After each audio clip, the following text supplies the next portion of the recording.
यहाँ के एक स्कूल की टीचर हमारे पास आई थी, उन्होंने कहा कि जी आपने हमारे बच्चों को, वालिदैन आगे कहते हैं कि आऊज़ु बिल्लाहि मिनश शैतानिर रजीम, बड़ा मुश्किल किस्म का लफ्ज़ आप सिखाने पे लगे हुए हैं, तो बाद में सीख जाएंगे खुद ही 2-4 साल के बाद, अभी क्यों आप इन्हें सिखा रहे हैं। यूनाइटेड नेशन डेवलपमेंट प्रोजेक्ट का एक सेमिनार था, तो उधर कोई 17-18 स्पीकर्स थे, तो सारे लिबरल्स थे। गलती से उन्होंने मुझे भी बुला लिया बतौर स्पीकर 2 साल पहले। तो आगे जो 350-400 स्टूडेंट रिप्रेजेंटेटिव्स मुख्तलिफ यूनिवर्सिटीज़ के टॉपर्स जो बुलाए थे, उनका ताल्लुक भी कौम लिबरल से ही था। तो हुआ कुछ यूं कि पहले तो मैं सोच रहा था कि घुमा फिरा के बात की जाए और किसी तरीके से हाजिरी लगवा के बंदा चला जाए, क्योंकि पब्लिक उस तरह की थी नहीं कि वो हमारी बात को इम्पोर्टेंस देती या सुनती। लेकिन मैंने कहा आज पल्स चेक करते हैं इस आवाम की कि ये किस तरीके के लोग होते हैं।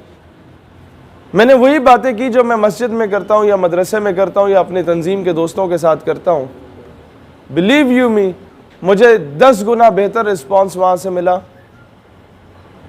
और जब मैं वहाँ से जाने लगा तो वो मॉड स्कॉट्स ख़वातीन भी वो ऑटोग्राफ जब लेने आई, मैंने कहा बहन तुम्हारा तो हुलिया बता रहा है कि तुम्हारा नज़रिया उस लिबरल साहब जो मुझसे पहले ख़िताब कर रहे थे उनसे मिलता जुलता है, तो आप मुझसे ऑटोग्राफ क्यों ले रही हैं। तो उसने कहा भाईजान कसूर तो अड्डा है, तुसा कभी सानू अप्रोच किया है, आप तो हमें लिबरल कह के नज़रअंदाज कर देते।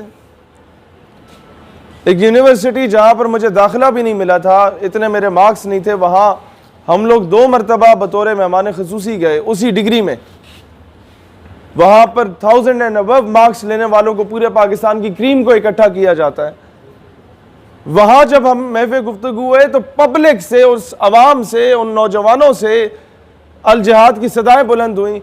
एक अजीब सी कपकपी तारी थी पूरी यूनिवर्सिटी की एडमिनिस्ट्रेशन पे कि होने क्या जा रहा है यहाँ पर। तब मुझे अंदाजा हुआ कि इश्क़ रसूल की कैफियत हर मुसलमान के दिल में राख में दबी चंगारी की मानंद मौजूद है। कसूर हमारा है कि हमने आज तक उसे हवा ही नहीं दी कि वो शोला बन के भड़क उठे। हम लोगों ने उन जगहों पे जाके उन्हें अप्रोच ही नहीं किया। और लिबरल माफिया इसी तरीके से बैरूनी ताकतें उनमें घुसी हैं और उन्होंने पूरे सिस्टम को हाईजैक किया है।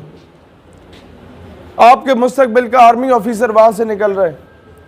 जब मैं किसी कॉलेज के टॉपर्स की क्लास में जाके पूछता हूं कि जनाब आप में से कितनों को पता है कि फ़लस्तीन हमारा किबला अव्वल था, तो वो पूरे इलाके के टॉपर्स में से 50 में से 3 बच्चों में और दूसरी क्लास में 50 में से 5 बच्चियों में से यह जवाब आता है कि सर हमें पता है, बाकियों को इस बात का इल्म नहीं होता।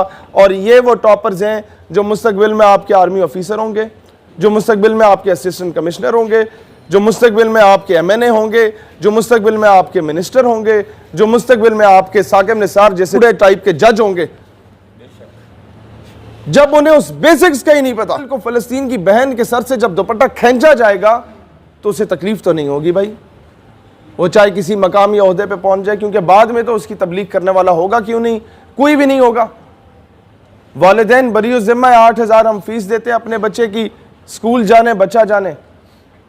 टीचर अगर ज़रा सी दाएं बाएं बात बताए, ये OA लेवल्स के स्कूल्स के जो टीचर्स हमारे पास कोई नज़रियाती लोग आते हैं, वो कहते हैं कि हम अपने बच्चों को ज़रा सा भी इस्लाम के बारे में बताएं ना तो बच्चा आगे से बोल पड़ता है सर आपको फिजिक्स पढ़ाने के पैसे दिए जा रहे हैं।